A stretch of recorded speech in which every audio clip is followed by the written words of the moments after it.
Welcome everybody to the Embrace Fully. This is a workshop that we are calling. There are opportunities to serve in the Christian Science Prison Ministry. There's a role that is right just for you. And whether that's in a metaphysical and prayerful support, which hopefully everybody on this call would consider joining in that, whether it's potentially serving as a visiting volunteer, chaplain, or religious volunteer in prison, or it is writing letters as a corresponding volunteer, or participating in an angel team and helping welcome somebody home once they come out of prison.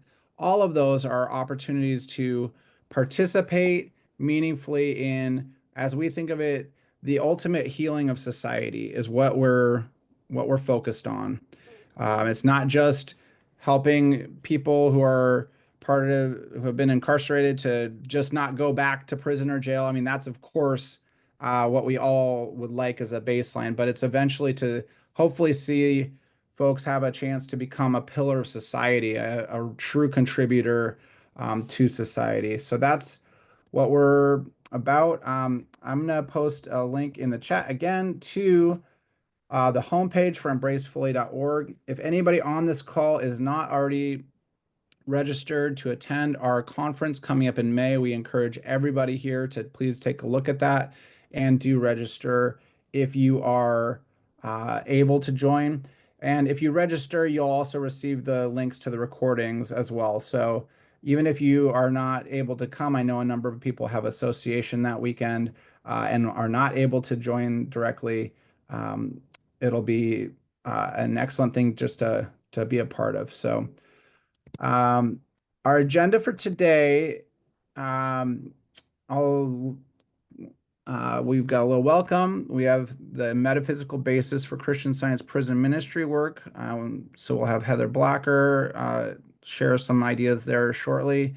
Then we'll have a chance for Brian Abbott, who is the institutional liaison for the First Church of Christ Scientists in Boston, Massachusetts, share some updates about Christian Science Publishing Society, um, uh, content on tablets in prisons and jails. We'll talk about some real world healing results, kind of how we can build some enthusiasm in our churches for prison and reentry ministry work. We'll talk about some interfaith cooperation and collaboration with Chris Slaughter and Marilyn McDonald. Then we'll have talk about setting up local support groups for returning citizens. Some We'll hear from a couple of state institutional committee kind of secretaries, and then about what Principal Foundation is doing today and maybe a little bit in the future for to support inmates and returning citizens. And then we'll kind of revisit again the conference and some additional details there. But with that, David, did you have any things that you would like to say? And Michelle, give you a chance to also share.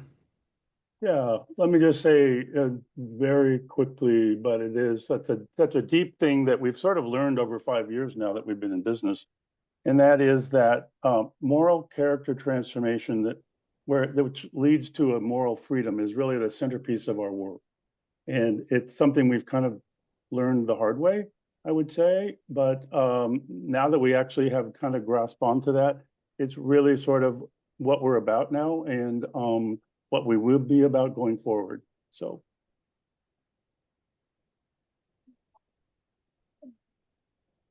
And maybe I could, Michelle, yeah. I'll just dovetail with that. First of all, it's wonderful to see so many people here. And also what David was just talking about with moral transformation has been witnessed by non-Christian scientists as effective and really the way. I heard from a practitioner and a chaplain recently where they were meeting resistance from the institution's chaplain about having services. But ultimately, that institutional chaplain said to her, to be honest, you are the only ministry that's growing here because people see that it works and they're drawn to it.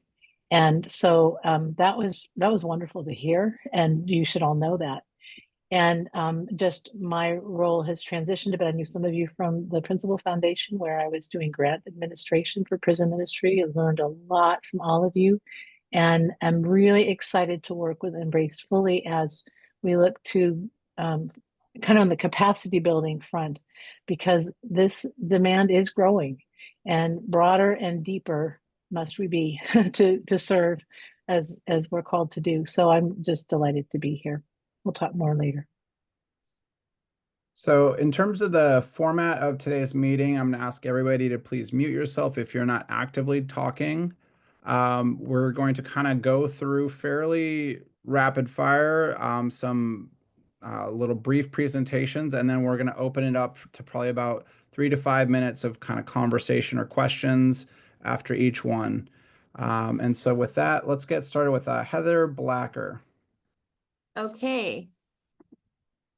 Oh wait, sorry. I just muted you. I'm sorry. Okay. There you go. Can you hear me? Yes. Okay. Okay, excuse me, but I'm going to read a report. I want to keep my words tight because I have so much that I want to share in just a few minutes here. So I'll jump in. I'm a Christian Science chaplain, and I've been going into a maximum security prison every week for about 14 years now. Currently, I go into prison 2 times a week. This is a prison that holds over 6,000 men. I conduct 3 Bible groups and visit inmates in solitary every week. Both days I go into prison, I carry 2 bags filled with copies of Science and Health, Bibles, monitors, and sentinels. Every time I go in, all these are shared with new seekers attending the Bible groups and those in solitary. The whole point is to share the Comforter. The whole point is to support these new seekers' spiritual journey, for them to feel God's love, learn of his care, and what it means to live as God's image and likeness. The basis for this work is the prayerful preparation that leads me to share the words that meet each inmate's need. I spend many hours each day before going inside prison prayerfully preparing for our hour-long Bible group discussions and solitary visits. I use 2 current Bible lesson healings as the basis for the Bible group discussions each week. I type up and share with them questions that point us to discover how the healings occur. For example, in the Jesus healing in this week's lesson of the boy with seizures, here are some questions I'm going to talk about with them tonight.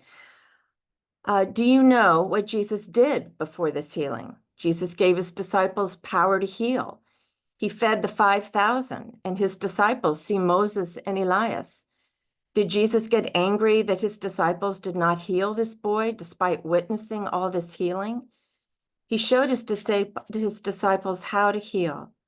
Would you have sought out Jesus for healing? Do you seek God's presence now? Think how persistent the Father was to find healing for his Son. Are we this persistent too? Jesus said there was a lack of faith. How can you increase your faith in God? Why did Jesus ask the Father to bring his Son to him? Did the Father argue and say it was too difficult to bring him? How do we confront evil? How can you rebuke evil like Jesus did? How do you prayerfully stand against evil? If you don't, what happens? How can you live on truth's side? How do you treat evil when it tempts you? How do you rebuke evil? I'm conducting a Bible group tonight inside prison, and we will use these questions to explore more healing that can happen for us. Each week, I write up a 2-page letter on the current Bible lesson to send out to 34 inmates in our prison system. The study of the Bible lesson helps me prepare for going in. This helps me to dig into the lesson to find spiritual responses to the inmates' questions. Prayer opens literal doors to get to the inmates. There are approximately 12 sliding doors I go to get to the inmates' pod. Prayer opens my thought to harmony and erases resistance on my part, the officer's resistance to my being there, and it cultivates answers to support inmates' receptivity to God. Prayer lets go of self-will or control and helps me be flexible. Sometimes we don't even end up using the prep I did for the Bible lesson with the Bible lesson healings. An important part of working inside prison, I've found, is also including the officers and sometimes sharing truth with them as well. Prayer has kept me safe in very dangerous situations inside. I have been in the middle of an inmate's attack on an officer. We were not harmed, but instead witnessed protection for him and myself. Alert officers surrounded the inmate in seconds. I've literally been put in a tiny room with an inmate that was on suicide watch. The sergeant wanted me to sit with her. God's words spilled out to her receptive heart. I am alone in a room with about 15 prisoners for each Bible group. It has happened many times that while conducting a Bible group, a code red happens. Code red means a fight has broken out somewhere in the prison and everyone must return to their cell. No movement is allowed in the entire prison. Every time this happens, we all stay together and continue our Bible group. Officers have expressed relief that we were there and out of the fray. One time, the officer told me they forgot we were even there. Grateful for the trust that lives inside this prison for this work. Recently, a sergeant told me that there had been 2 stabbings in the pod I was to conduct Bible group for. He said, "Good luck, Heather. Go at your own risk." My instant reply was, "Good thing I'm going in with God." And this officer actually agreed with the response. I can say with hand on heart that over these 14 years, there has never been an instant where I felt threatened or in danger. I know this is because prison work is simply letting God shine his light on us all. Understanding that time is not a factor for the Christ to heal has enabled me to move in solitary in ways that eradicates time.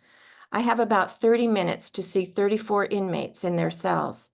Time constraints might seem too tight to respond to every inmate, but the Christ answers every need immediately.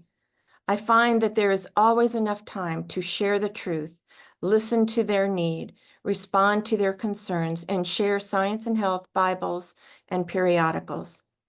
Eternal life means there are no constraints, and there are enough blessed moments with each in solitary. And finally, a healing with someone I met in solitary. An officer called me over to a cell where a very healthy, vibrant young man was. The inmate told me he was put into solitary because he had panic attacks, and the prison administration thought he was a danger to himself and others. At first, I offered him a sentinel, then a monitor and a Bible, but each time I gave him these, he'd say, "But isn't there something more you have?" This prompted me to give him science and health.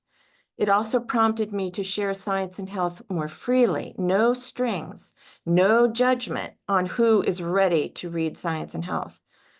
As I handed him science and health, I told him that if he read the book, he would be healed. A couple of weeks passed before I returned to his cell, and he was literally jumping with happiness when he saw me. He said, "Heather, I've not had one panic attack since you gave me that book, Science and Health, that night." He told me he had to prove to the prison administration that he was free of panic attacks so he could return to the general population.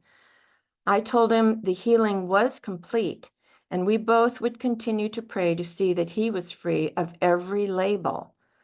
A few weeks passed, and I asked an officer where he was. The officer raised his eyebrows and said it was like a miracle. The kid had been put back into general population, but then was also released from prison. I'm so grateful for endless examples of the Comforter moving inside prison, opening thought, healing the wounded heart, and proving its vital practicality to every seeker, inside and outside. I love that. And so for those of you who don't know, Heather is the institutional committee for New Jersey. Is that right? Yeah, we have a committee, an Okay. active committee in New Jersey. Okay. Mhm. Nice. Does anybody have any questions for Heather? I'll start, and then if anybody does hit the little question raise hand in your Zoom, so that we'll see it. My question for you was, how do you send those communications to those 34 inmates? Is it via electronic communications? Is it a paper letter you're putting in the mail? Mhm. Is it I send out 34 full texts from my office here. And I'm not allowed to put any letters or anything in there. It has to go direct to the prison. New Jersey has new correspondence restrictions for prisoners. So letters, so the Bible lesson letter I send out to them, I send just by itself every week. and that's a physical letter you're sending out? Yeah. There's not a way for me to do that electronically at this point. Okay. That would be Susan, very I see cool. If it could. yeah, Susan, I see your hand is up. You're muted.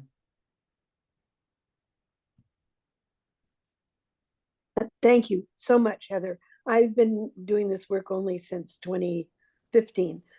My question is, what is your designation? What was your process to become a volunteer in the prison, in your prison system? Yeah. Thank you for your question. I would say it was just to want to love.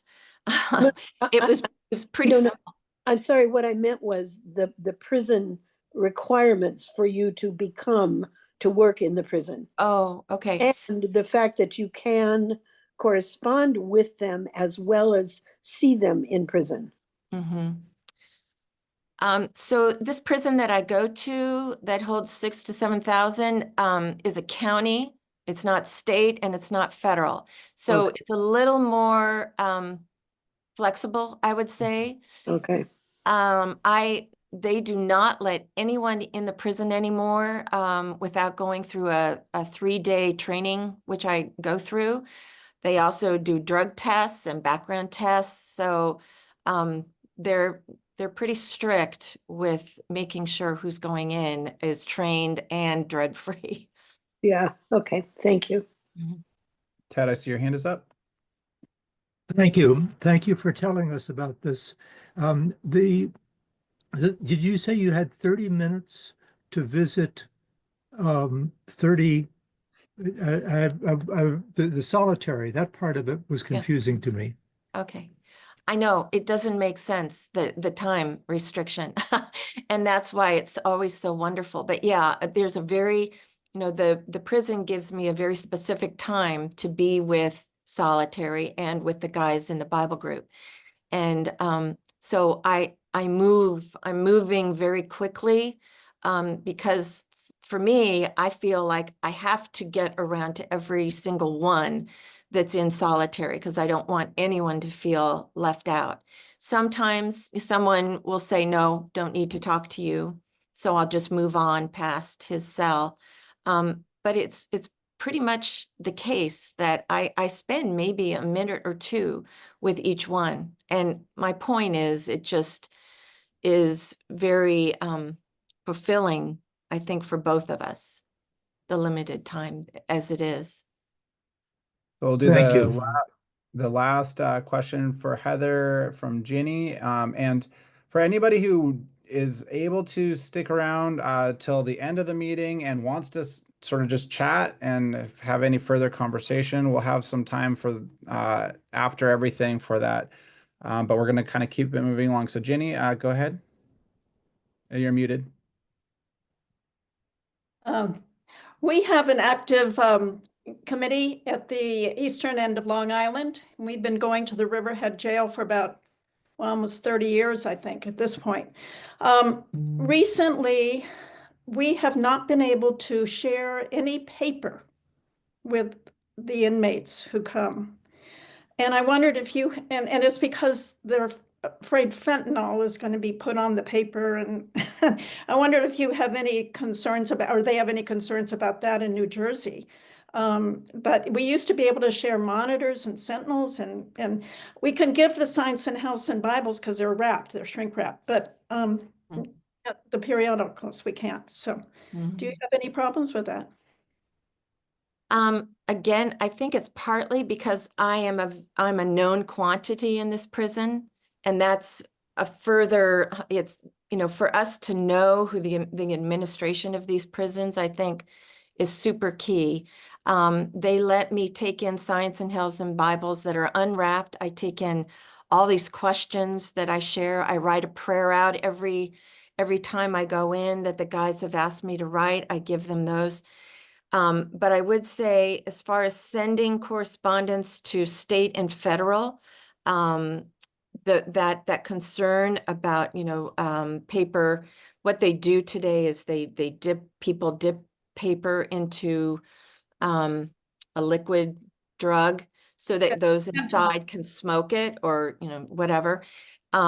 So they don't give them the original anymore in correspondence in New Jersey. It's sent to somewhere in Nevada that copies all correspondence. But as far as this prison goes that I go into, I think it's partly because they trust me, and the officers and the sergeants have listened to what we do. And so they feel confident that what's going on is to bring these guys closer to God. Well, we've been doing it for 30 years, and we're pretty tight with the administration there. It just is something that is beyond anyone's control there. Yeah. Well, Jenny, your question there might be a perfect segue actually to Brian sharing some recent news. So Brian, let's switch over to you. Thanks, Gabriel, and good to see you all here. Yeah, I'm Brian Abbott, the Mother Church's Institutional Committee Liaison. And I am happy to announce that we finally have Christian Science content on inmate tablets. Inmate tablets are the new normal. It's probably well over 1 million inmates have tablets at this point across 49 states. And after 1.5 years or more of work, actually almost 2 years, we finally have kind of broken through that logjam. We're about halfway through a 30-day trial publishing test content to tablets in 4 states, California, Colorado, Texas, and Washington, D.C., which I know is not a state. The test content consists of Science and Health, 1 edition of the Bible lesson, the Monitor and Sentinel Watch, and 1 lecture. At the end of the trial, we expect our content will be available nearly nationwide. And at that time, the Sentinel and Spanish Herald will be added, and the content will be updated weekly. So it was a wonderful unfoldment to finally get through all the resistance and stonewalling. The real breakthrough came when the 2 major tablet companies decided to outsource religious and educational content to a nonprofit. The nonprofit is called Edovo.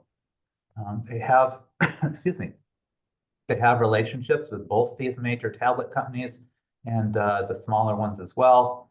And they are active or becoming active in all 49 states that have tablets in their prisons.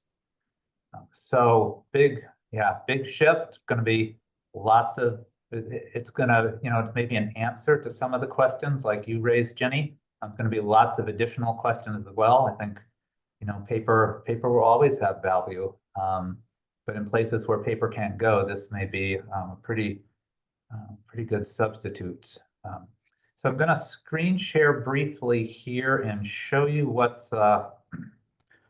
inmates see when they look for our content on their tablets. All right, here we go. All right, everybody seeing the screen share? Yep. All righty, so navigating to Christian Science content on the Dovo app. It's the same app on every brand of tablet. And on the tablet, there is an opportunity to make a choice between these 3 paths. Inmates want to go to the content library. And within the content library, you're looking at something like this. And over on the right, you'll see a spirituality tab here. Spirituality tab leads here. And we are currently under the religious study. I will be exploring, where might the monitor finally end up, and could the monitor end up in more than one place?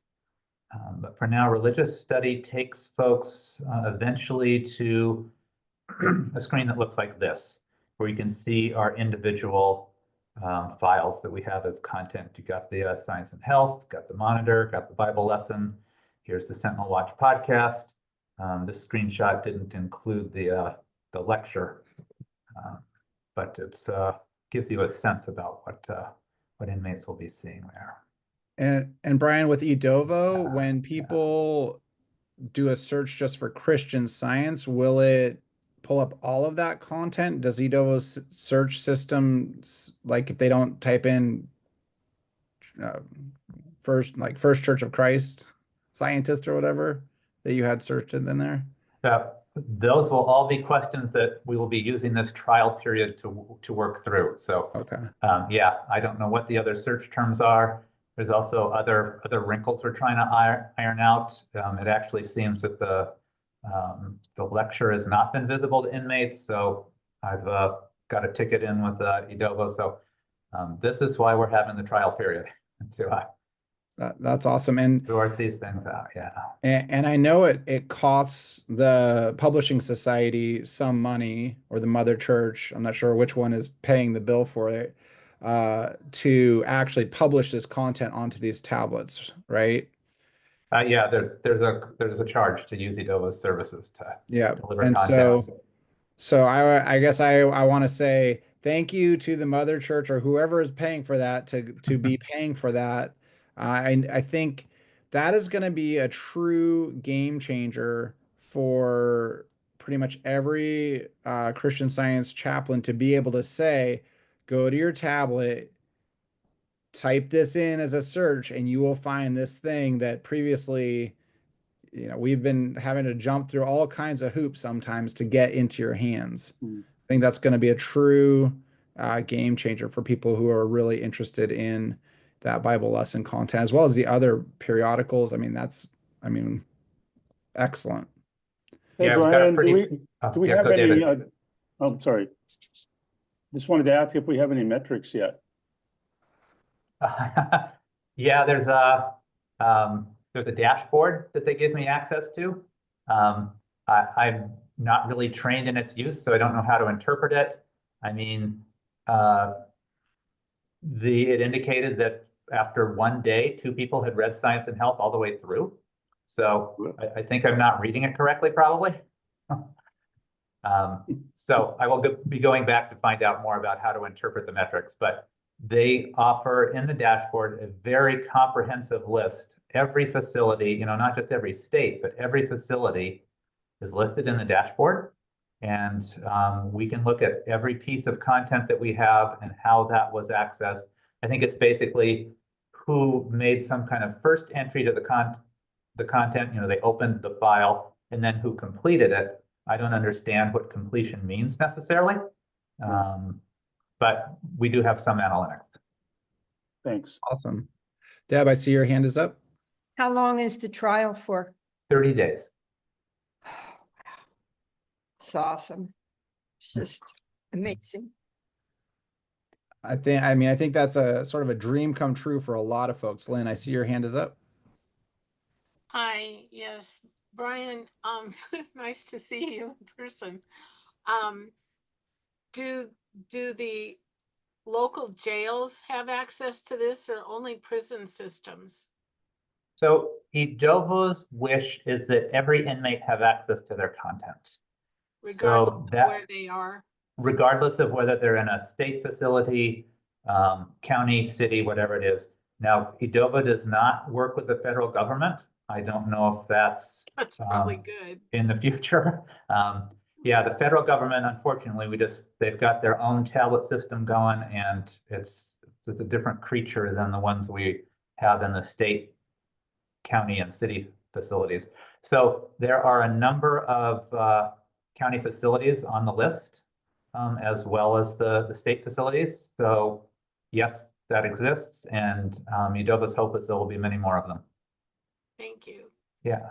So something I just want to have everybody on this call just consider and think about is, what will that mean to your church that suddenly 1 million more people have access to something readily that they didn't have access to before? And to what extent would you like to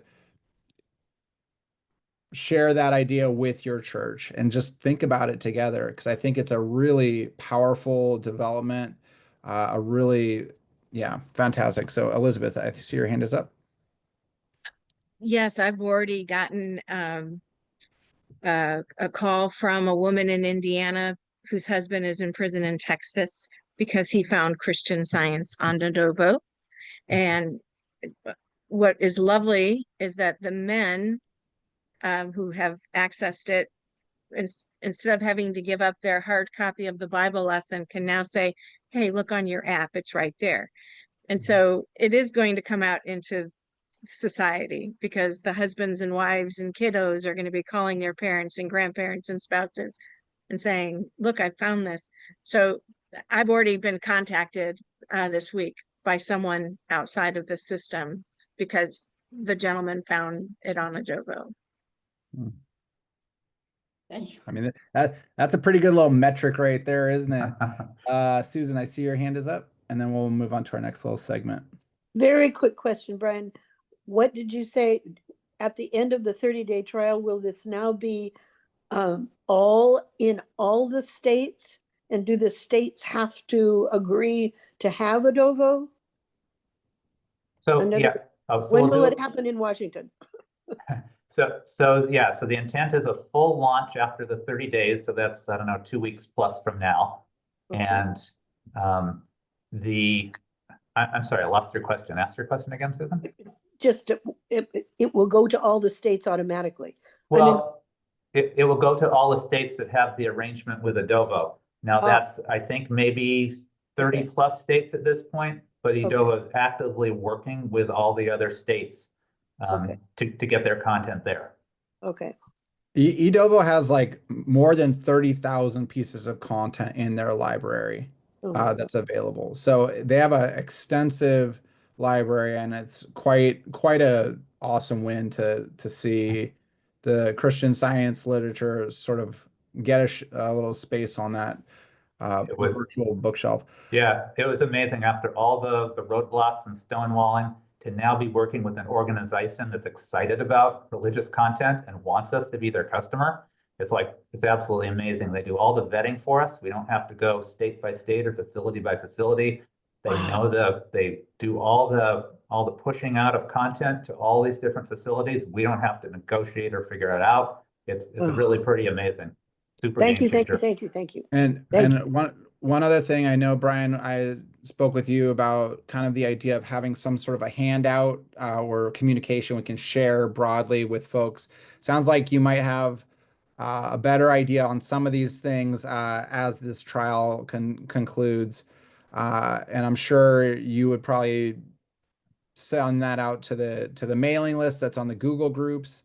Do you want to put a quick little plug in for that? Yeah, actually, thank you, Gabriel. Yeah, there is a Google group for prison ministry. And I'm happy to add anybody to it. Got about 180 workers on it right now. But any of you who are not on the Google group, which is a place for occasional announcements, occasionally people post questions, just send me an email. But as for all these folks here, what if I put it in the chat? How about that? Does that make sense? I'll put it in the chat. Okay. And it's a good list. It's a pretty high signal to noise ratio, I would say, on it. So I think a lot of folks here are on it. Thank you very much, Brian. Everybody, let's give him a round of applause. Like, that's really great. Thank you all. Team effort here. Appreciate Bob Woodard and Elizabeth Arnett and others who have really been by my side over the last year and a half making this happen. Excellent. All right, we're going to move on next to real world healing results, building enthusiasm in our churches for prison and reentry ministry work with Michelle Gervais and Byron Alexander. So Michelle, do you want to sort of get us kicked off? I'll be super quick. I think we could just put a big check about real world healing results. because that is one. Getting the tablets stocked with this truth is a huge result. And that is church in action. Talk about proof of utility.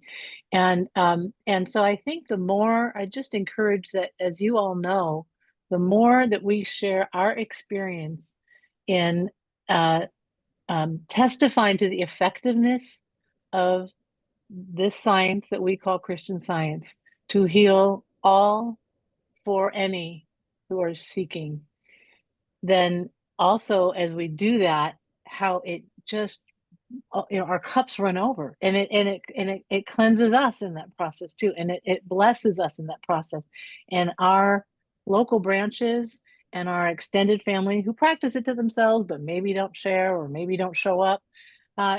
This is a gift that gives to all, and I think that we could probably do more to share the good news about the good work that's happening, and we will be called to do that as more people reach out for a letter correspondent, corresponding chaplain, and other things.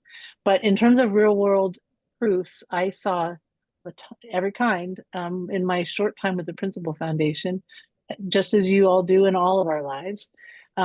But those who really felt like it might have been a hopeless experience here on earth found that reversed. And so we can just know that we just see proof of this all the time. And Byron, I'm just going to be quiet because you're, kind of a poster child for that turnaround. And I would just encourage you to mention how you've gone from being kind of a beneficiary to being an apostle yourself. And so now you are hosting church wherever you go, and you've seen all sides of that. Yes, everyone. Good afternoon, everyone. My name is Byron Alexander. Well, thank you, Michelle, for introducing me. Nice to see you again. Well, for those that don't know, I was incarcerated for 12 and a half years, and I discovered Christian Science while I was locked up, and I had the pleasure of meeting Michelle through the Principal Foundation. Had the pleasure of also getting introduced with David Fowler and the Fully Embraced Project. And I just want to say that where I came from to where God has me now is as they like to say, I used to be Saul, but now I turned into Paul. And that was strictly because Christian Science. And I'm so grateful for the teachings of Mary Baker Eddy. And when I was inside, I want to express the need for more chaplains and more people to go inside and help out, because that's what helped me. So I know in my helping others, because I was helped, I know that there's a desperate need for more chaplains and more how can I say that, Marshall, what we talked about, advertising Christian Science. Yeah, more a positive way of being able to promote Christian Science, because there's people in there that really truly want to have the experience that I'm having right now, because I continue to talk to some of the brothers that I left inside, and I attempt to send them some literature for Christian Science, and I know that there's a need for chaplains to go into the institutions. If I could say a few words, this is Marshall Reddick, and I'm the mentor and honored to be of Byron. And we created a angel church, which David said had not happened before. And I really encourage that. The more angel churches we have, the easier it makes to be able to enable individuals from prisons and jails to be able to successfully get out into the community. We had a scout interview us on radio station, and it's going to be on the radio station tomorrow at 6:30 in the morning, and it's probably early for most. So I think, David, did you send out the information about that? Because it's been recorded and you'll be able to listen to it at your convenience. And it basically tells about Byron and his, experience in the hood and in South Central Los Angeles that will bring you to tears and make you realize, enable you to realize the tremendous difficulties that young people have growing up in that environment. And then he tells how the chaplains made such a huge difference. I hope you'll listen to that. It's about 45 minutes. And Gabriel, have we sent that to them? Do they have that? Yep, I just put the link to that interview in the chat, as well as a link to the one that David did with both you and Byron. And both are so good, and I encourage everybody here, if you just click on the either one, the one that we did, there's a YouTube video that you can watch the replay of it. The radio interview is just audio only, and you just click the play button and you'll hear it. It's very well done. And Byron, I think you shared a number of additional details in that we hadn't gotten a chance to get into with you. So I think what's one just key highlight for you, Byron, that you would say that folks could take back to their local churches from your experience, from your perspective, that would be worth sharing for them? I would say that the love that's genuine from the church, because like a lot of people like me growing up in South Central Los Angeles, that you don't know real love. So the love that the Christian Science Church gives and shows on a daily basis, that's it's like you have a real family. And that in prison to people, because you got a lot of people that grew up with the same experiences I have, where you don't get that love from a church growing up. It's pretty much like I said, shared in my interview. You're turned against the church because church is used as a punishment when you're younger. So now that you find Christian Science and you have the study of Christian Science and you actually attending a Christian Science church and you see the love that's genuine, that's the biggest difference to me, and that's what makes me want to go back. I want to go back into the institutions and some of the people that I minister to. I want to invite them to when they get out, I want to invite them to my church. Does anybody have any questions for Byron, Marshall, or Michelle? Ted, I see your hand is up. Yes, I wanted to ask Byron, you described the love that you felt from the church. Can you say a little bit more about what form that love took? What do you mean when you say love from the church? Well, like I said, when I first walked into the church that I attend, which is in San Juan Capistrano, the atmosphere that you could feel God, divine love's present in the church, and each individual in the church expressed genuine love to me and concern for me. And some people, it's like I can sense that divine love let down the barriers that they had in place. Because it was a genuine connection with I'm hungry, I'm seeking, I'm still learning every day. I'm still learning about Christian Science. I'm still wanting to be one of the best Christian Science that I can possibly be. And I know that I get it from the love that I get from the church that I attend, because every individual offers me a citation. They ask me, their doors always open for me. So it's like saying you get a genuine sense of family in that church. And so many need it. Yeah, absolutely. Deb, I see your hand is up. Byron, did they know you were coming the first time? Actually, yes. but it was so, it was so kind of like it got sprung on them. They didn't, it wasn't like they were prepared for me coming because of the way that Brother David and Brother Marshall had to put it together.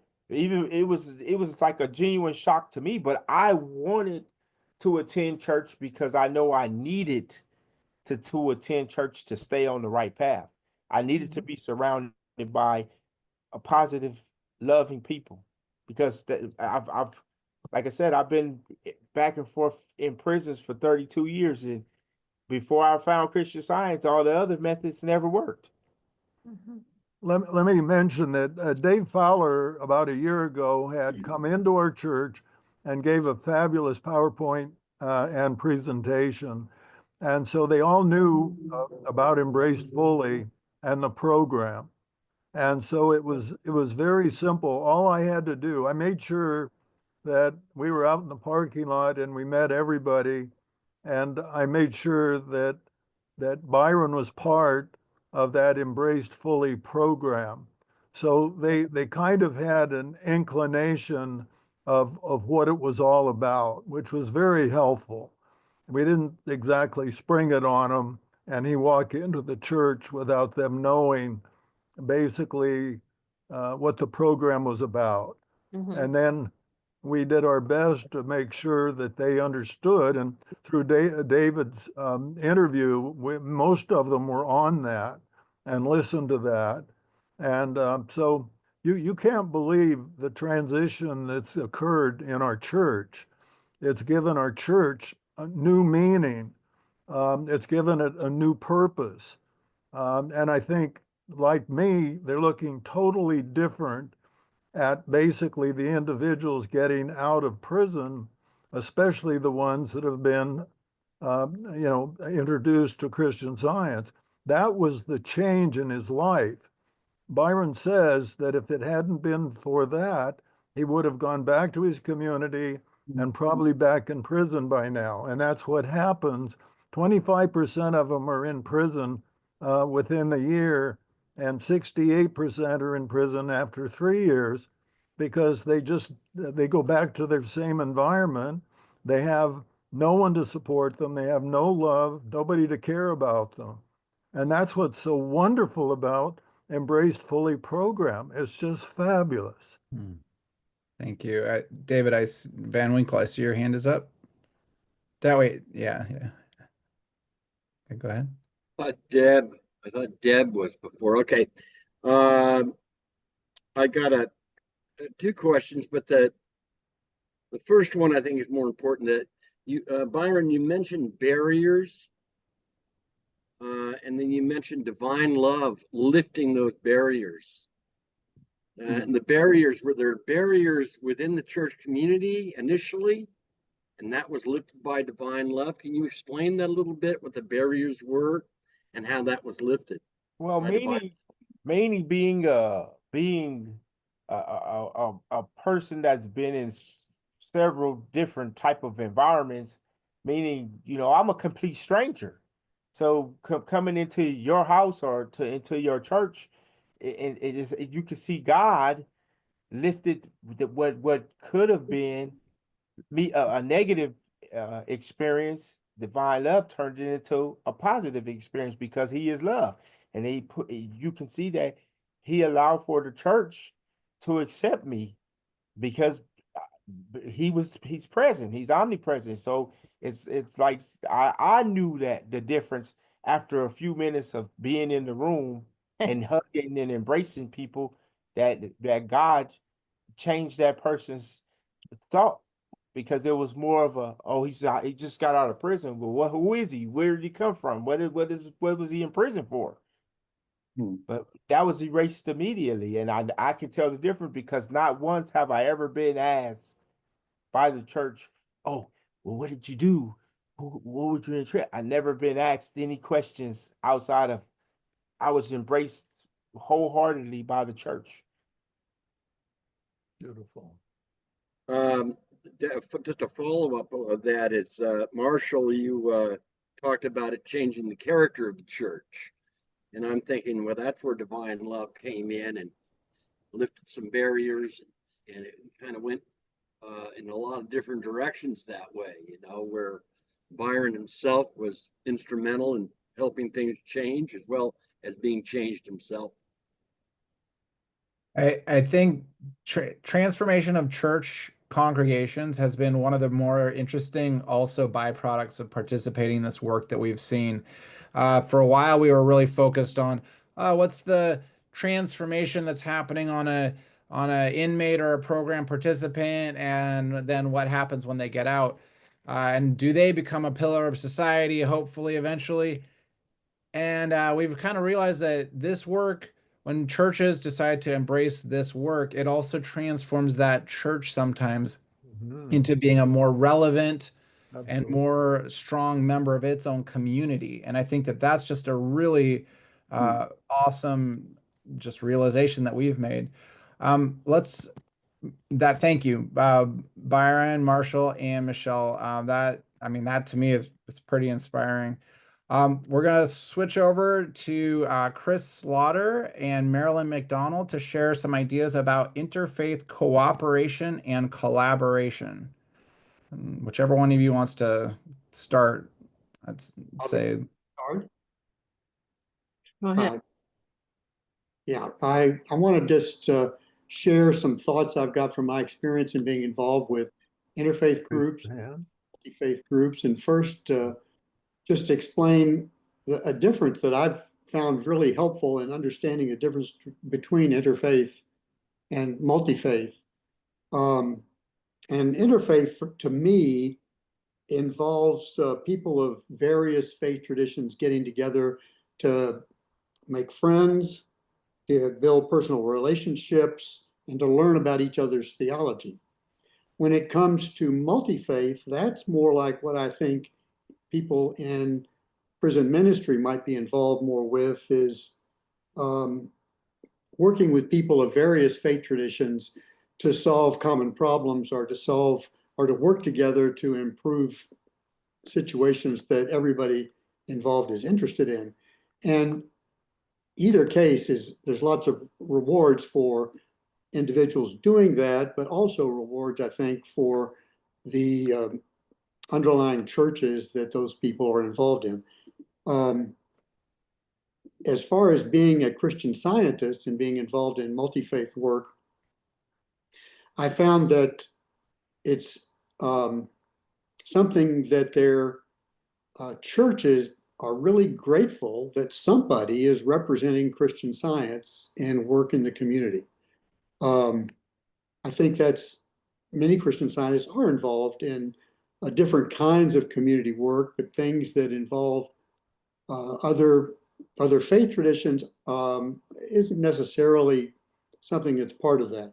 So to me, if I can be thinking of myself as the Christian Scientist in the room, so that what people see or experience from the participation I have is in itself communicating the value of Christian Science in the community. And I'm not there selling Christian Science. I'm there oftentimes, I'm asked questions about it, and I'm learning and getting sharper all the time in how to be communicating about it because of the experience. But the main opportunity is for me to have more experiences, more opportunities to find ways to demonstrate Christian Science and heal situations, and having the opportunity to be a representative of Christian Science without waving a flag. I totally agree, Chris. And I would like to say that I became really interested in getting involved in the interfaith community because of Embraced Fully. With my work with in the prisons, and with the corresponding letter writing that I do, and then having some individuals coming out of the prison and being involved in angel teams, I realized that we need a bigger network. We need to be able to connect with resources, people that are already going into the prisons. And there are wonderful groups that are going into the prisons besides our Christian Science chaplains. And also there's some amazing organizations in just about every community that is offering services to returning citizens. So what I did was I went on kind of a search. I went online to find what services in the Reno, Nevada, Carson City area are providing support for inmates when they get out of prison, for returning citizens.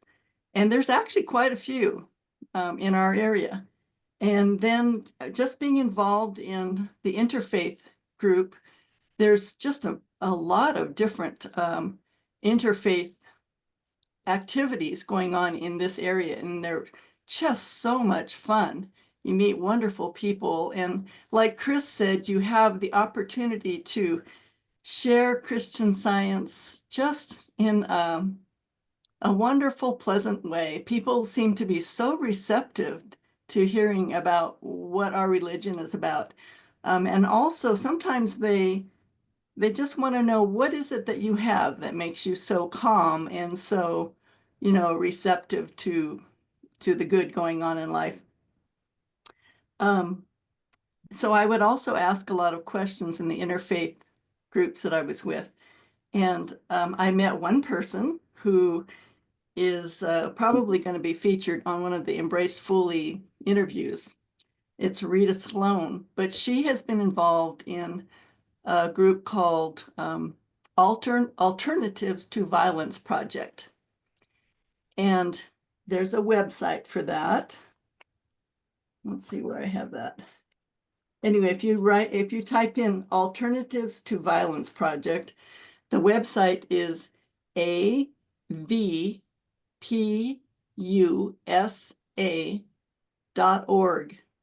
It's not only a nationwide, but an international organization. And what they do is this Rita Sloan person from Reno, Nevada, has been going into the prisons for 20 years. And they provide a 3-day extensive workshop for inmates. And it's transformative. Speaking of character transformation, these guys and gals really get it. And you can go to the Alternatives to Violence Project and watch a number of videos so you can learn for yourself. The reason I'm mentioning this is I think a lot of Christian Scientists may love to sign up for this. What they will do is ask you to attend a 3-day workshop yourself in your community. It's nationwide, so there's probably one in your community if you're in a bigger city. And after you've attended a couple of those 3-day workshops, then you will be able to go into the prison and help to facilitate those 3-day workshops. And if you watch the videos, they're so beautiful and heart-wrenching to see the stories that have come out of this. So I learned that through my connection with the Interfaith. And then I found another group. It's called Life Changes Incorporated Solutions, and that's in Reno, Nevada. And you will also be hearing from the individual that started that program, Lisa Moore. You'll hear from her in May at our conference. There's some really beautiful people out there providing services for returning citizens and also providing services for inmates. It's important for us as Christian Scientists to be connected with these because in part, some of us have been denied access to visiting the prisons. Like I was visiting for a couple of years and then our staff chaplain decided over some technical reason we couldn't get back in. So as soon as I finish my training with the Alternatives to Violence Project, I'll be able to get back in. I may not be sharing the Christian Science Bible lesson, but I'll be sharing the Christian Science spirit. Anyway, let's see, what else am I going to say? when you go online to find out what services are available in your community that help returning citizens, you might be surprised what you find. In Nevada, in southern Nevada, Las Vegas, we have something called Hope for Prisoners, and it was started by a previous inmate. And our Roger Workman is one of our returning citizens. He participated in that. So again, the reason why it's really great to find out about these services is, as an Angel Team member, you and maybe a couple of others in your church and with Embraced Fully, you can provide just so much support. But when you're connected with one of these other organizations, you can say, hey, go to the food bank over here, check out Life Changes over there, check out, there's a multitude of organizations in your community that are already serving people that are coming out of prison. So if we network with them, we are forming better angel teams. So anyway, that's my story. I got something I want to add to what you're saying there, Marilyn. We've been a partner with PrEP, P-R-E-P, and Gabriel, if you could put them in the chat box. This would be very, very helpful for those of you who are chaplains that are working with people coming up against a parole board hearing. And we've had a number of Christian Scientists be denied parole because they don't know how to go through the process. So we have a partner in Los Angeles, PrEP, and it's run by Sister Mary Sean Hodges. And we found out about her in the Monitor. They devoted almost a full page to her, which is pretty amazing. She's worked with 40,000 lifers and gotten them parole. And their recidivism rate, if you track those kind of things, like we do, is 0. Just want that to sink in for a second. 0. Nobody that goes through their program has ever gone back to prison. So that's somebody that you'll definitely want to connect with if you have somebody that's in that situation. Thank you. What I was going to add to that is that I write to 20 different inmates in 3 different states, sending them Christian Science literature and so forth. And at the bottom of every letter, I put the information about PrEP on, so that they know that there's a correspondence course that they can attend while they're incarcerated, which will offer them a series of classes that help them to have a better parole hearing and then hopefully get out.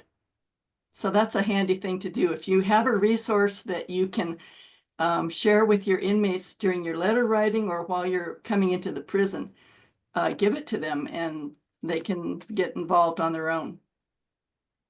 Your hand was up, and then we'll go to Ginny and then to Roger. Marilyn, could you repeat the name of the Life Changes?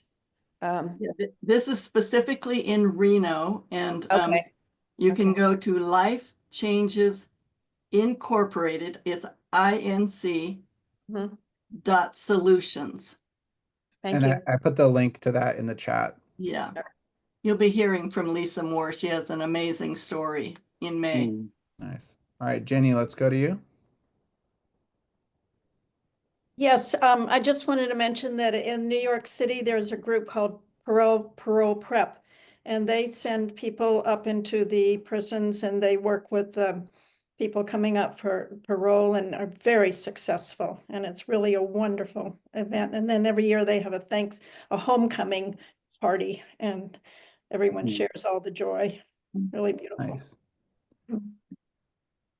One of the big things that we've just learned over the past few years is that there are many organizations involved in this, and a lot of them are doing great things. And simply by deciding to be curious, ask, can we help? Can we participate? Can we get to know you? Suddenly we're forging these relationships. Roger, I saw your hand was up, I think. Go ahead and unmute yourself. I'd like to say that I went through the PrEP program and completed it. And I went through the Hope for Prisoners program here in Nevada and graduated out of that. And I believe a lot of people deserve to have help from the outside, because so many on the inside really don't have, the support from outside. But when the Christian Science came to me to help me out and show me, the help that I needed to be able to be successful, I wound up, taking it, made stayed out for at least now for a whole year and a half now, almost 2. Excellent. And Linda Morrison had something she put in the chat about it'd be good to compile all the parole prep groups across the nation into a list of resources on the Embrace Fully website. We actually have an even bigger project than that we are currently in the early planning stages for, but that is to create an entire reentry map that has not only parole prep groups, but also resources for when people land and lots of other things like that. So great idea there, Linda. And we are very much looking in that direction, because it's something that people have questions about. It's useful for folks kind of as they are helping to prepare themselves to welcome somebody, as well as the person themselves as they come out. Let's move on to next. We've got Woody Woodard in Dallas, Texas, as well as Tina Houston. And I think, Woody, you have another guest as well. This is kind of talking about setting up local support groups for returning citizens. I'd like to say one thing before that, if I can. Yep, jump in. That when I went to the parole boards and I told them I completed the prep program and everything, they really recognized the prep program completely. I mean, it was more in the past years of me going to the parole board and telling them I'm ready to go out and do this program or do that program. They didn't seem to be too interested in those. But as soon as I mentioned I completed the prep program and that I'd be enrolling in the Hope for Prisoners program when I got out, they said, well, it's about time. You're on the right track. That's, I mean, I think a really good thing. Something that we have definitely dug a lot deeper into than I think maybe, let's say, Christian Science religious volunteers have necessarily done in the past at Embrace Fully, is really thinking through the entire journey that somebody is on, from incarceration to getting ready to come out, to then coming out, to actually being out. And at every one of those phases, that preparation that's happening, that journey of moral and character transformation that's happening, those are important, and where somebody's at. And so thank you for sharing that, Roger. That's, I think, good feedback. Let's go to you, Woody, and to Tina Houston. Great. Hello, everyone. I'm Woody Woodard, and I'm sitting here with a returning community member that I met 4 weeks ago through Embrace Fully. This is Chris Harvey. Welcome, Chris Harvey. Howdy, everyone. Hey. And we also have Tina Houston on this panel. Tina, I'll ask you to go first, and then I'll circle back and share with you what I've learned in setting up angel team support teams, as well as my experience in the last month working with Chris. Hi, everybody. I'm in Houston, and I've been in the prison system, as a volunteer chaplain, and I'm a practitioner for about 11, maybe 12 or 13 years. And we've probably had at least 13 RCMs come through Houston, either from our own services or from other volunteer chaplains around the state, and even a few from other states that ended up in prison in Texas or got paroled for some reason in the Houston area. And we're kind of in a hard spot, right? I think in the Houston area, we don't have angel teams. My co-chaplain, Anita Joe Baker, and I had been going in together, and before that I was going in by myself, but doing services and one-on-ones and prison ministry visits And then when these guys get out, it's been up to us to help them. And then Anthony, I think he's on system on the line, it was helping us also. It was very helpful in looking at places and helping them with bus routes and things like that. Our churches, we go to 2 different churches. Right now we have 2 RCMs out that are wonderful. I mean, just incredible. They were in our services and we've been corresponding with them for a long time. And I've got to say, they alternate between our churches. And Wednesdays, I mean, they have one of the guys just has the congregation in tears. I mean, he is so grateful. He's just wonderful. And all these guys, when they get out, that have been in a church service with us, any of the volunteers, are so excited to come to church. And the energy and the enthusiasm they bring to the congregation is just amazing.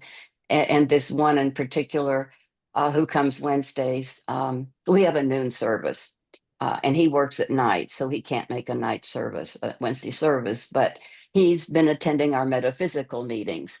And it's just beautiful. I mean, his ideas coming from that perspective are so helpful to our metaphysical meetings. They just point us in where there's such a need, and that's beautiful. And this one, I think he's gonna be on an interview eventually here. But he's been out. He just celebrated his year out of prison, which means here in Texas, as a woman, I have and a chaplain, volunteer chaplain, for a whole year. I haven't been able to be, quote, alone with him, except in a church setting. So now we celebrated that I could take him to lunch. It was a big deal. We could always do it with somebody else, but anyway, he is now going back into the unit where he was. There's a program called Jubilee. Maybe some of the volunteer chaplains know about it. It's a national nonprofit, but he's going back in, and he was asked to mentor to the men in prison. And these are the guys that he knew that's where he was. So it's such an inspiration to him and the officers to have him come in and that as a mentor to these guys. And he said this is the most amazing thing he's ever done. And I'm sure eventually when he gets off parole, he'll want to go through volunteer training and go right back into the prisons. But it's such an inspiration. But going back to angel teams, our churches, the 2 churches have been pretty much the angel teams for all the guys that have gotten out. And again, many of them have moved to other places, they stopped in Houston for a while, or they've sort of really just dropped away, or they go away, and then Anita and I, we keep tabs on them. They keep calling when they need help. So that's, they're still working at it, but they just don't have a church in there wherever they are now. And but our church, the things, you guys know this probably, but the RCMs need so much, at least in Texas, when they get out, a job and a place to live and clothes and money and some support. The Principal Foundation gives them a cell phone and some money, but they're given a cell phone, a smartphone, and they have no idea what this is. It's on the internet. They don't know how to use it. And it's the best they do right now pretty much is texting. They don't email me. They set it up I set up one phone for somebody with this email address. I put in the contacts, put in my number and Michelle's and different people, so they have somebody to call. I show them how to call, put them in, favorites, so they just push a button. But the technology is a huge stumbling block for them. And in Houston is gigantic. I mean, it's the largest area-wise of any city. And so we were doing these Saturday meetings with the guys that get out, that can have mobile or can get places, would come to the reading room because that's the only place we could see these guys as women volunteer chaplains. And so they were coming to the reading room for a while every Saturday, and we'd read the lesson and we'd kind of have like a service, and it was beautiful because the guys didn't know each other. You know, they came from different prisons, so that was just wonderful. It was such a connection for them. And then just because of the logistics of Houston, they just couldn't continue to make it to get their transportation. And so right now, so we're doing it on the telephone. So we were talking, you know, had conference calls 2 Saturdays a month now with San Francisco, with Arkansas, you know, wherever, and with Wisconsin, and then the guys in Waco, and our guys here in Houston. And so that's been really, really helpful to them to read the Bible lesson together. It's a beautiful opportunity. They can't, you know, it comes and goes who can get on and who can't, again, between the time difference. But our church has given all the guys that get out Uber cards, so they can get to church. So the Uber, because it takes, the 2 guys that are now out now takes 2 hours on a bus to get to church. And so we're Ubering them. And then the other church is giving them bus passes. So their transportation is taken care of. But again, Houston's so huge, they really need cars. And that's, you know, something really important. And I know Woody helps out with his churches for that way too, which was great. But it's, yeah. I was Go going to ahead. say, let me pick up from where you Okay, are, go ahead. Okay, Tina, great. because Thank I think you and Anita have done an incredible job with being kind of single angel team teams in order to support the people who have come out in Houston. I'll give you the perspective of what's happened in Dallas with our church, and I'll just give you 2 seconds of background. Our church was really went through a metamorphosis, I will say, to reach out to the community. And in doing so, it set the stage for accepting returning community members in church.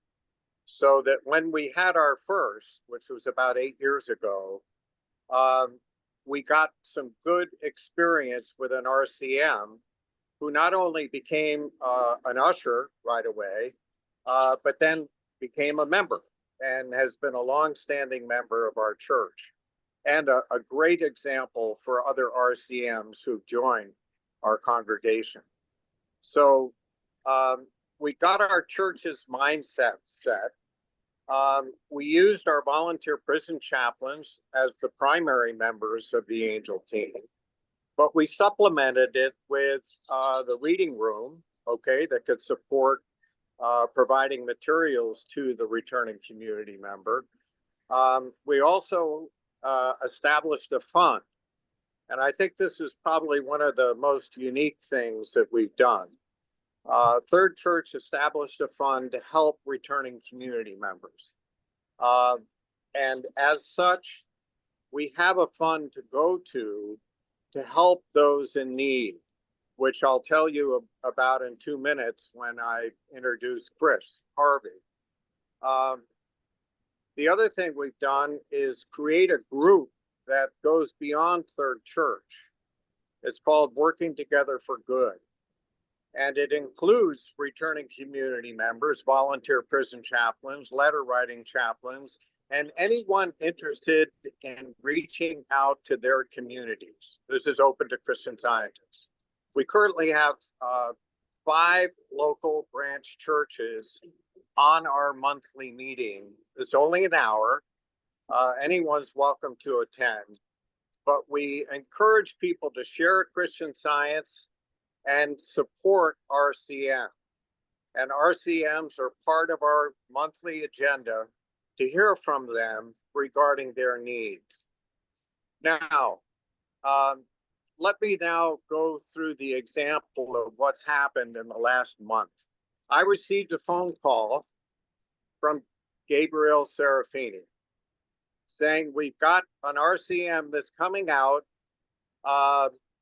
As a matter of fact, he just was released and he lives an hour north of Dallas and is looking for a mentor. Well, what are you going to say? You're going to say no? No. You're going to say yes. And it's that once you are receptive to saying yes, the blessings flow.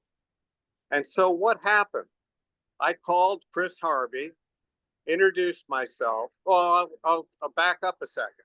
I did some due diligence because I didn't know Chris Harvey. I didn't minister to him. And I didn't know the volunteer prison chaplain that ministered to him for 4 years because she passed away.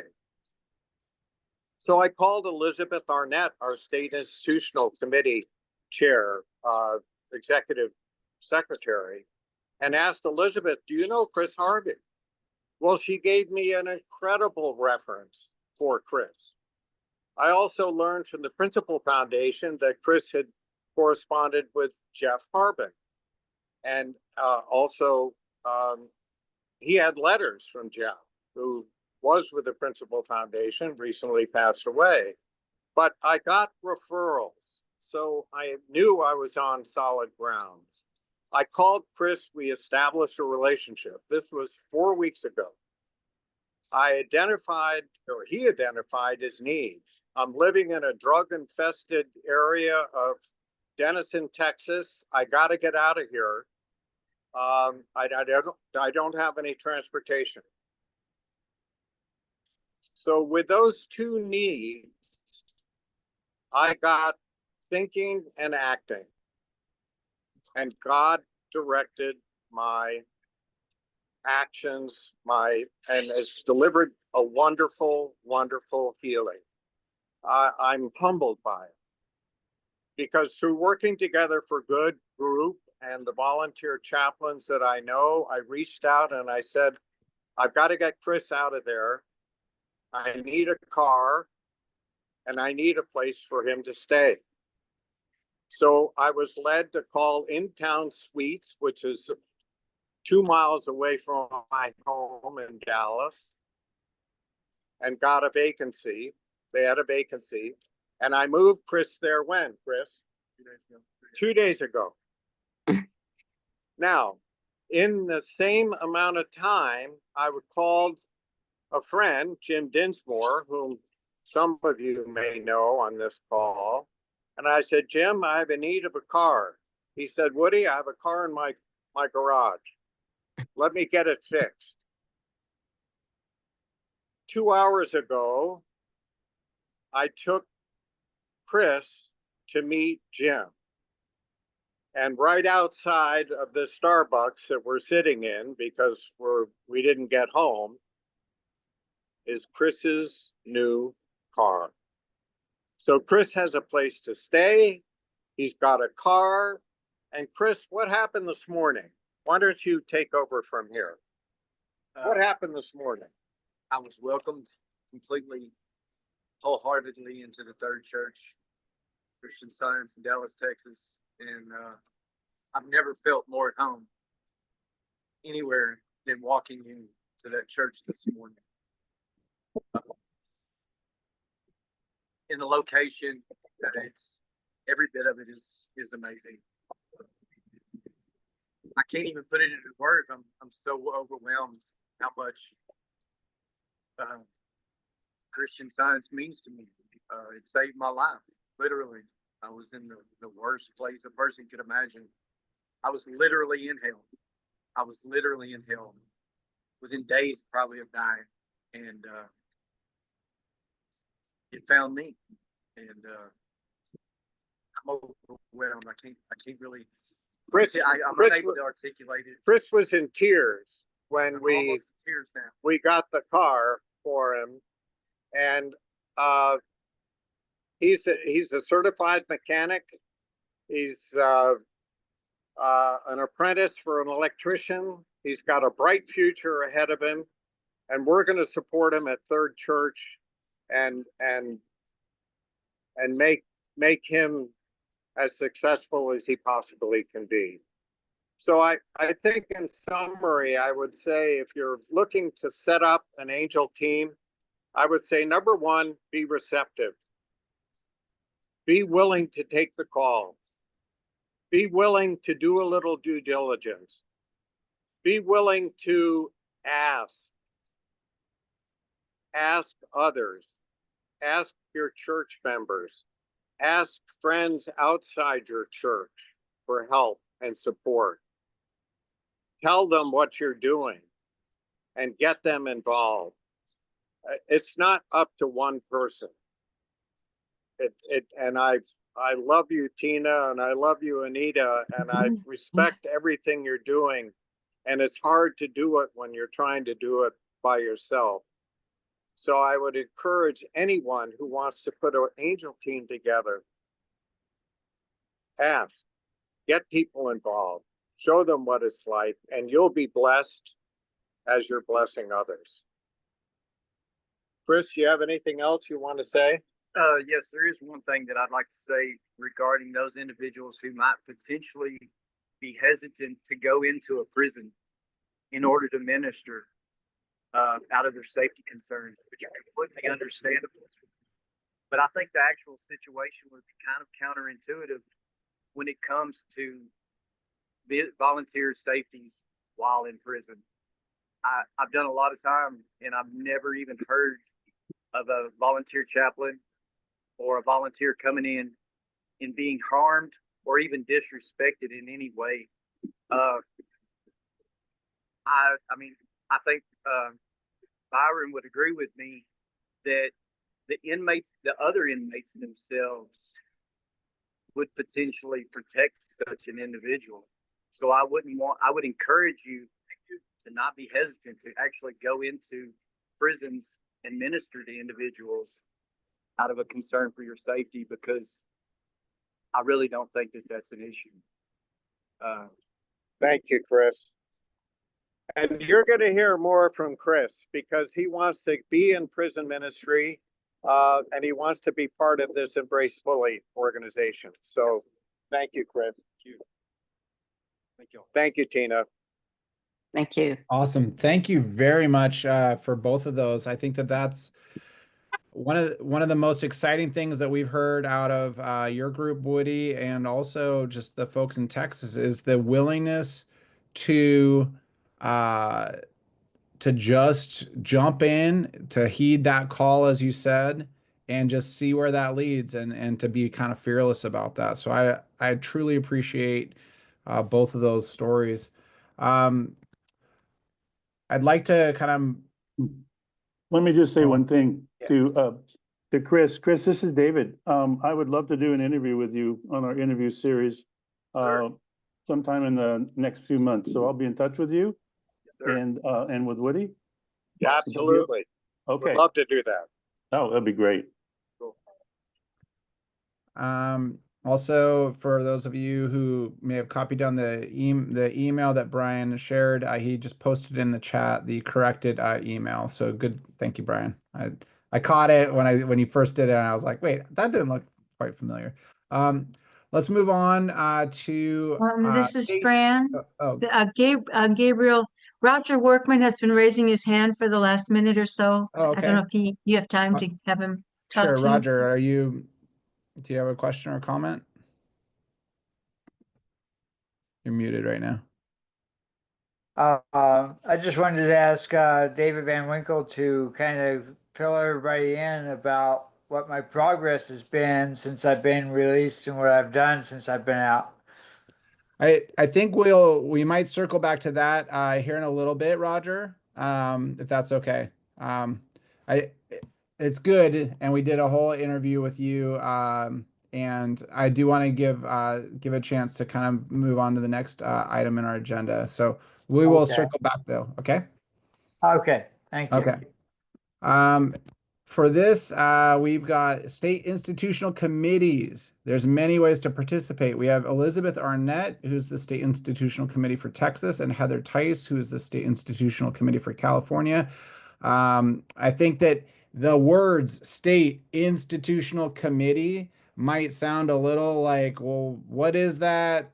Is it intimidating to like what, like what's going on with all that? And I think in the Christian Science community, they are often the kind of coordinating bodies for this work in a given state or region. I'd love to hear both of your take on that, as well as what is on your wish list of people you would like to get involved. How do they get started? What's the next step? Like, how do we move forward in this? And Elizabeth, why don't we start with you? Okay. So Texas is so excited because of Idovo. That will go a long way, but it still means we'll have follow-up work.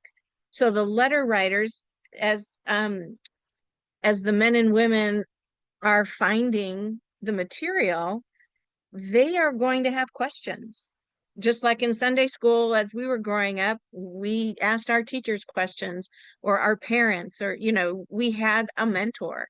So I think the face of the institutional work, I was so grateful that Chris mentioned the volunteers. We still need face-to-face time.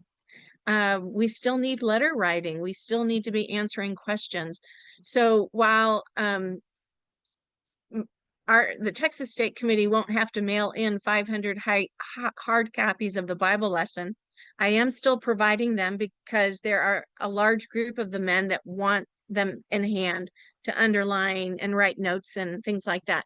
So while we won't be providing gift subscriptions to the Monitor and Sentinel, because that can be read on Adobo, we now really will be focusing on the growth in Christian Science and answering the questions from what they read in the Sentinel and in the Bible lesson, or in Science and Health.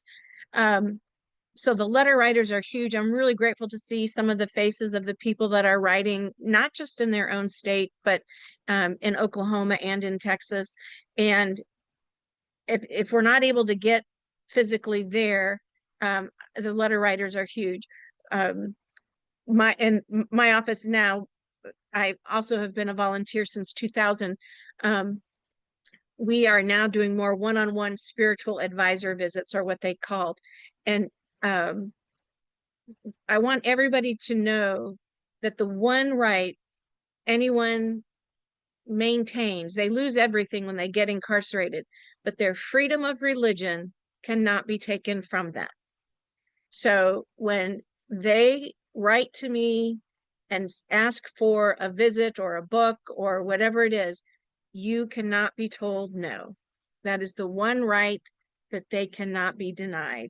And so don't take no for an answer. So while I don't know what else, yes, I am the main focal, I say organization, where throughout the state people communicate and update and reach out, and we have this wonderful network of volunteers and communication. I'm just so grateful for Embrace Fully, because they are an answer to prayer.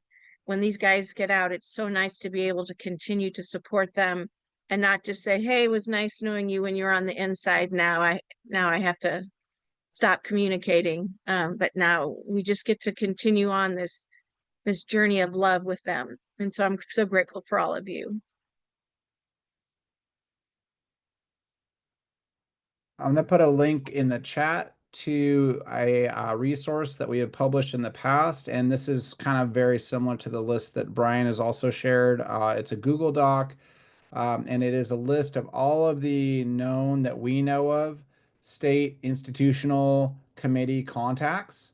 And that includes Elizabeth in Texas, as well as Heather in California, and many other states that have them set up. If you have any corrections to that, let us know. Woody, I see your hand is up.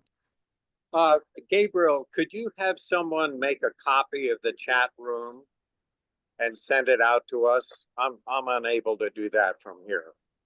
Yeah, we can do that. We may do for this meeting a replay since there are so many things in the chat and send the Zoom out, and that preserves that chat as well. Oh, As well wonderful. as YouTube. Then But, that's great. yeah. Thank you. That's perfect. Yeah. Thank you. And Elizabeth, I'll circle back to you again in a second, but Heather, from California, Heather Tice, how is it in California, and what would you share as far as getting started and what you're looking for? Well, I wrote something here. Actually, my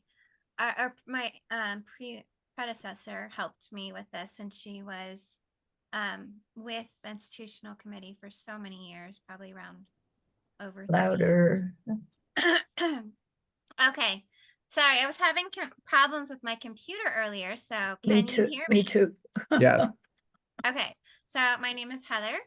I am with the institutional committee in California. I'm the executive secretary. I just want to say thank you, Gabriel and David, for asking me to share a bit about the Christian Science Committee on institutional work in California. I'd like to start with our website. The address is, as you'll probably see with his stuff, it's all in there, but lightinprison.org. It was originally designed and constructed by Gabriel and David about 10 to 11 years ago. Originally, it was David's brainchild. He had become a state committee member. He sold the rest of the committee on the idea of having a website that was active and relevant. He and Gabriel collaborated on content and placement of content for about 9 years. We owe them a great debt of gratitude. As Embraced Fully got going, the state committee moved into a different direction with our site. On the site, you can find information about what our purpose is, what our procedures are, and what we have to offer. There are always new and better ways to do things, and we are prayerfully approaching how to do them better. The maps feature has been returned to our website. It shows the names of 17 different local committees and the local churches that comprise each of them, as well as correctional facilities that are in their locales. The first step in getting involved in the California institutional work is to be a member of a branch church in California. And then finding out what local committee has the church in it. Members of a branch church may ask their board if they could be a representative to the local committee, or a member can simply be a guest at a local committee meeting. It gives you an opportunity to see what the need of the committee is and to be part of the prayerful work being done for the institutions, as well as affording an opportunity to share ideas and inspiration to further their activities. There are applications for anyone wishing to become chaplains, chaplain assistants, corresponding chaplains, and state committee members. Again, you need to be a member of a branch church. In California, there are 2 institutional organizations. I'm asked this a lot. There is the Committee on Christian Science Work in Los Angeles County Institutions. They handle all of the jails in Los Angeles County, while our committee handles the federal correctional facilities in LA County, as well as the county jails, state and federal facilities throughout the rest of California.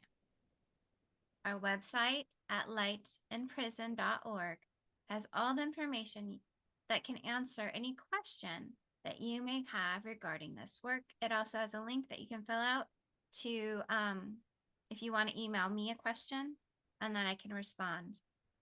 We will be adding a link to be able to go to the Embrace Fully website from our website this week. Our purpose, in a nutshell, is to address the spiritual needs of incarcerated individuals, We also offer corresponding chaplains to assist those individuals for up to 3 months post-release. Embrace Fully takes over where we leave off. It's a symbiotic relationship. We are very grateful for all the Christian Zionists that are involved in both organizations to reach out and bless those that are thirsting for a cup of cold water in Christ's name.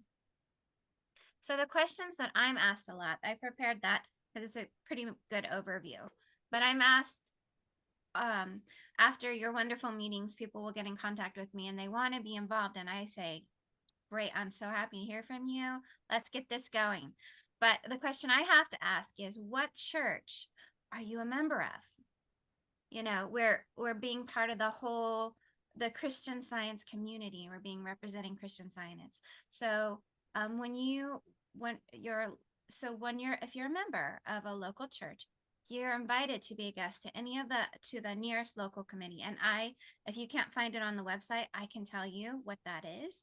So, and you can see what the committee needs. They have a lot of different needs. There's treasurers, there's the secretaries, there's the chairs of the committees, and but the main thing is the prayerful support of their community, prayerful support to outreach to the prisons, to get together, to have that time to prayerfully support, and knowing that God is the one doing all the communicating.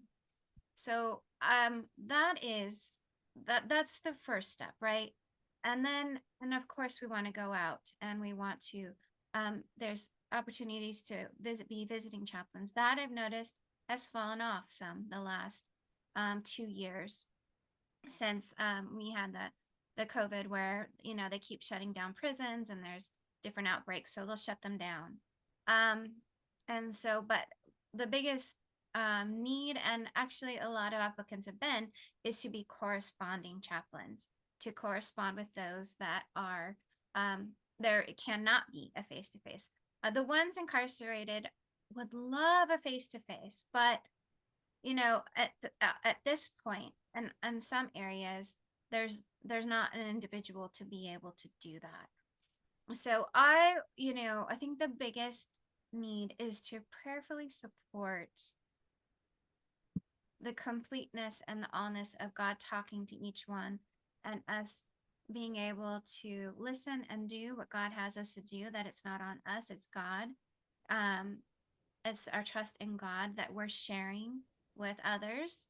And so that's the biggest need that I have, that has been asked, biggest need that I've seen, and the main questions that have been asked of me.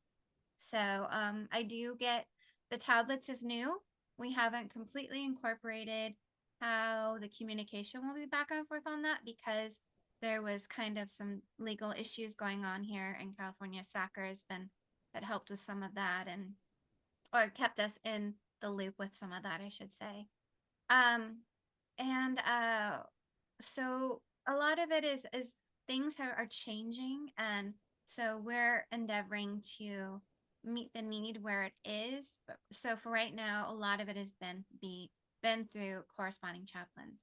But the prayerful work is the most important, because Jesus went forward. He always took time and went to the mountain and prayed to refuel. So anyway. Does anybody have any questions specifically for Heather or Elizabeth?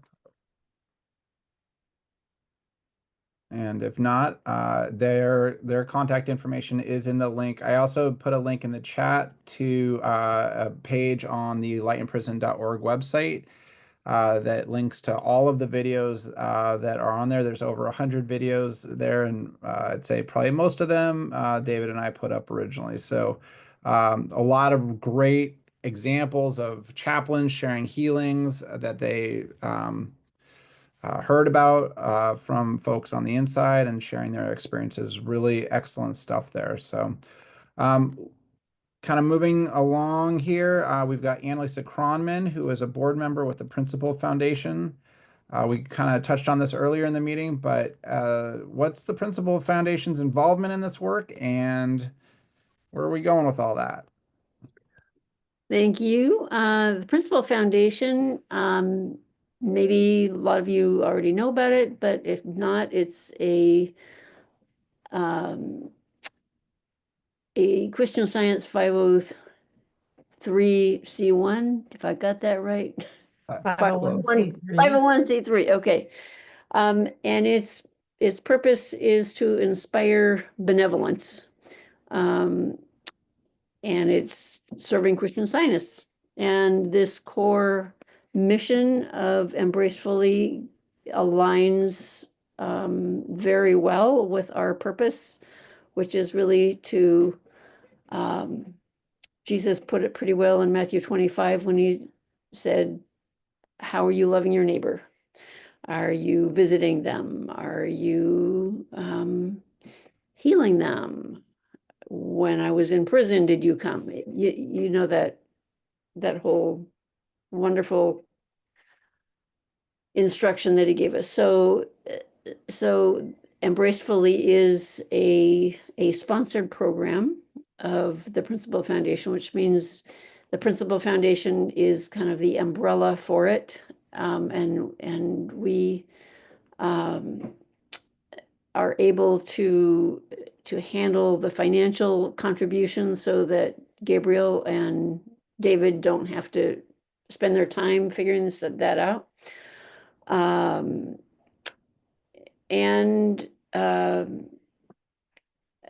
It is a program that actually, even before we had Embrace Fully, we were specifically interested in supporting this community of people that are learning about Christian Science when they're incarcerated.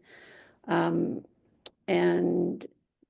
after doing that for a year or two, Embraced Fully came along, and it was a good partnership. So Embrace Fully supplies, as we heard earlier, a phone and some helpful money along the way, some when they first get out and some a little later on. Also a keen interest in the people that are making this progress, and prayerful support for it. So I'm happy to I entertain. have one thing to say for a minute, guys. I have to go. I have to go take care of something for someone. It's been a pleasure talking with you people. I really appreciate it. And I'll have to catch you next time because I got some work to go do for the apartment complex I'm living in here that needs some help with. So thank you for your time, and I really appreciate it. Thanks for being here, Roger. Thanks, Roger. Nice, Roger. All right. Goodbye. Yeah. Annalisa and Gabriel, can I just mention one little point, which is a distinction about what the Principal Foundation sponsoring Embrace Fully. It's not financially that it sponsors it. It handles the bookkeeping and it supports Embrace Fully in those ways, but it doesn't fund Embrace Fully in any way. Yeah. So we've talked about capacity building and having, different programs that we'd like to increase and augment.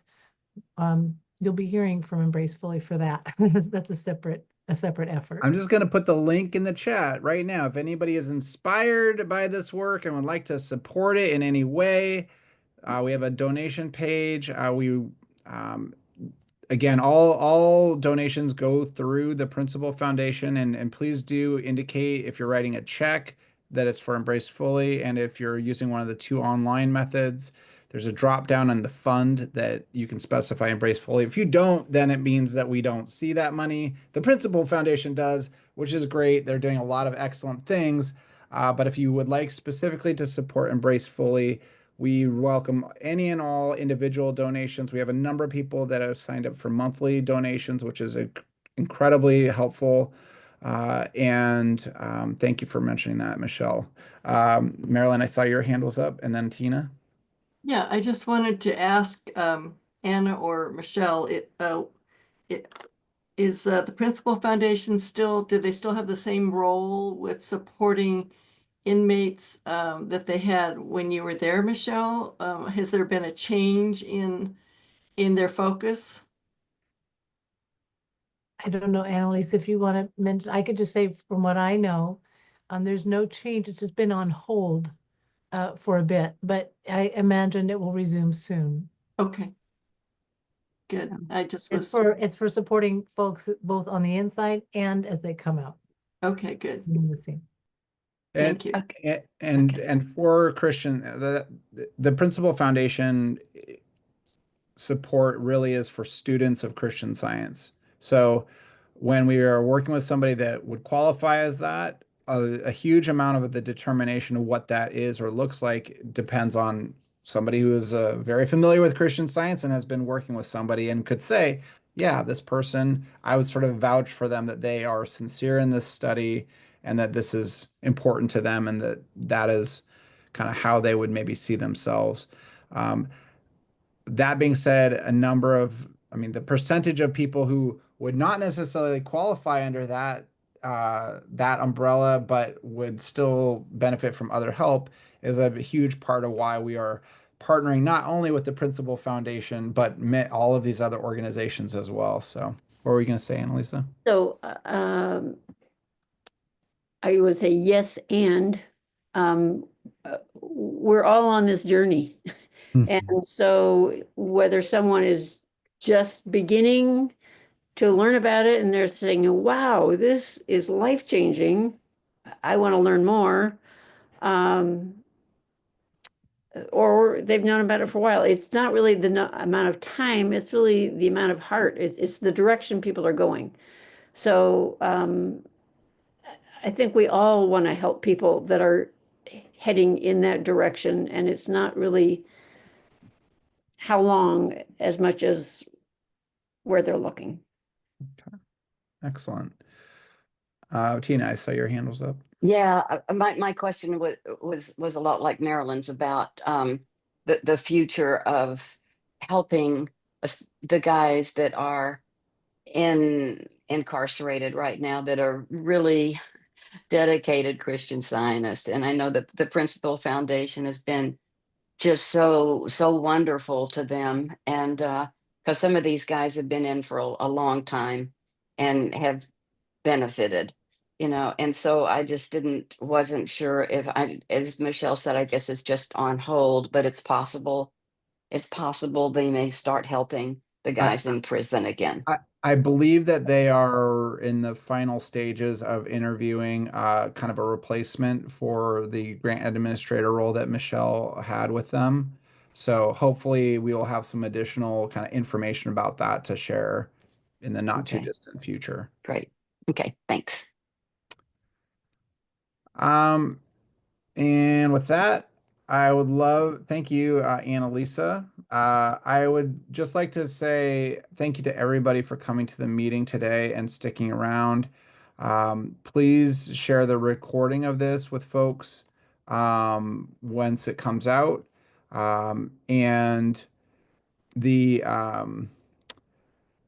Bonnie said she would like to speak, but wasn't sure how to raise her hand. Bonnie, why don't you go ahead and we're not all the way done. I just wanted to kind of give some appreciation there. Is Bonnie still on the call? Yes, I'm here. Yeah. Can you hear me? Yes. Okay. So I just want to say thank you for this, the timing of everything. I'm so touched. I was in jail and I had was in solitary for over a year. And it was months before they gave me a Bible. And when they did, it had the address for Christian Science. And I started corresponding. And a great practitioner started writing me once a month. And I was lucky enough when I left on a probation that she was able to continue communicating with me. And when I first got out, my first thing was to get into this, prison ministry. She helped me so much in this, and what I was searching in the Bible that I couldn't quite find, I found within Christian Science.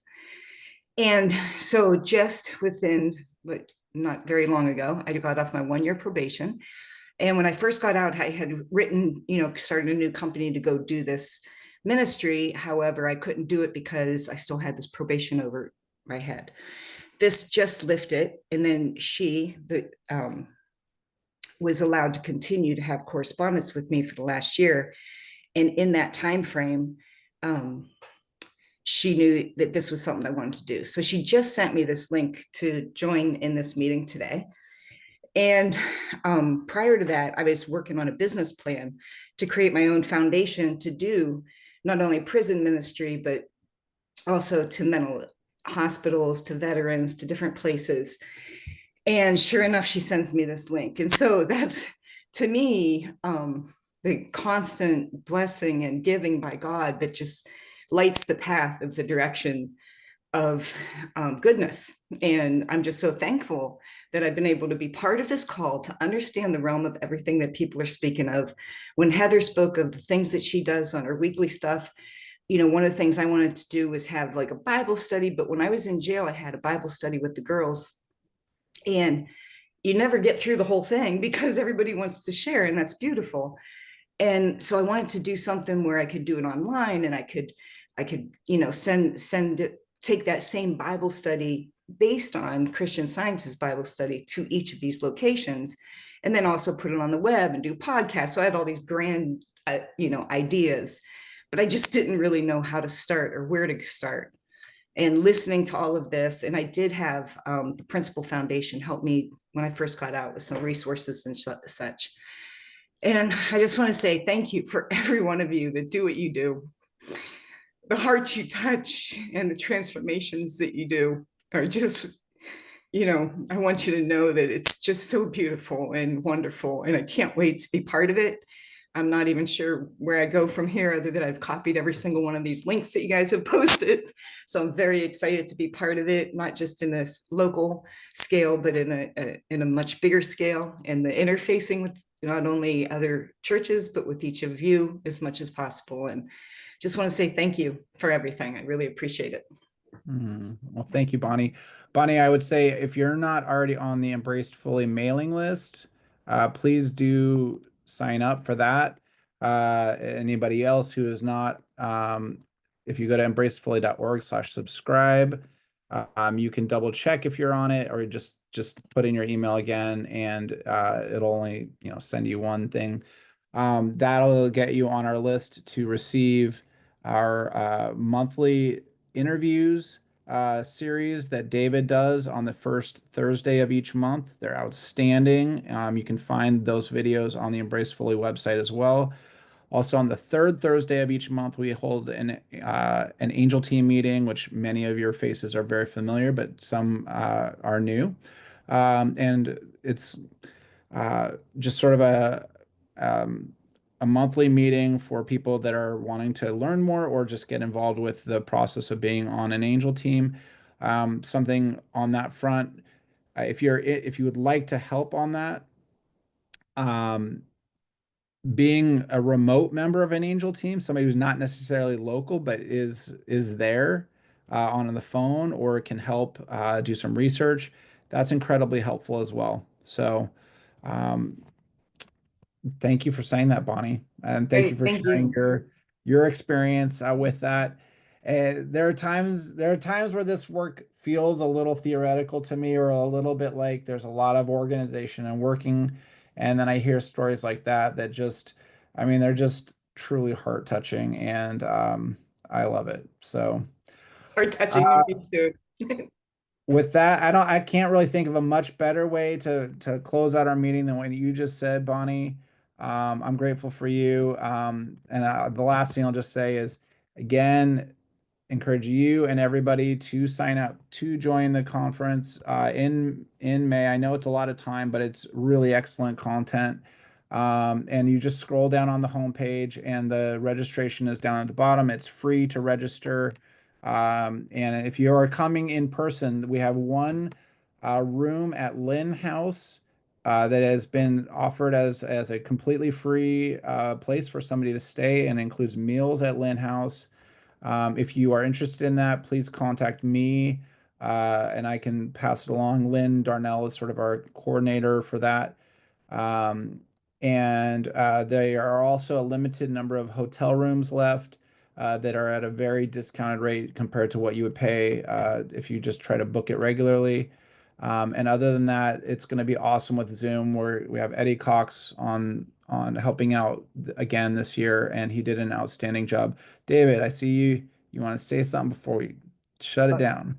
I will say one last thing. If you and your church are interested in knowing more about the conference, go to the website and scroll all the way down to the bottom of the first page, and you'll see that you can download a poster that you can hang somewhere in your church. And there's also a desk announcement that we've created that you can use as well. So please take advantage of that.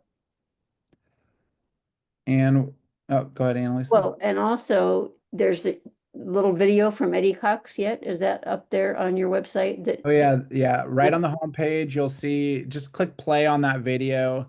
It'll give you a nice flavor of what to kind of expect. And I'm just truly grateful for all of you on the call today. Truly grateful for all the work that you've done. And today's meeting to me really reinforced something, and that is as much as I say to folks, or I have observed for years, that the Christian Science Church seems to be getting smaller and churches are closing. And this is true of just churches and religion in general in the United States and the world right now. The work being done in this area is actually quite significant, specifically inside of the Christian Science Church. And that is, I think, truly inspiring to me. And I hope everybody here takes this feeling that you've got, and maybe some of the things that you heard today, and get in touch with your local state institutional committee if you have one. If you don't, you can get started in this work. It's just ask, what do I want to do, and what are the next steps? David's a great resource. I'm a decent resource. Michelle, Marilyn McDonald has taught workshops on this. Brian is excellent to reach out to if you have kind of questions as to the institutional liaison role. And yeah, with that, I would say blessings to everybody. I'm going to put my email into the chat. Bonnie had a question about getting in touch. And I will say, why don't we wrap it up there? And maybe, let's see, does anybody have any last little like blessing you can say or think of besides just saying thank you? With God, nothing is impossible. Perfect. Ooh. Amen. Thank you, everybody. We'll Thank see you you. hopefully in the conference in person or on Zoom, and at our next meeting, which is what, in a few days? Yeah, this Thursday. So see you. Thank you.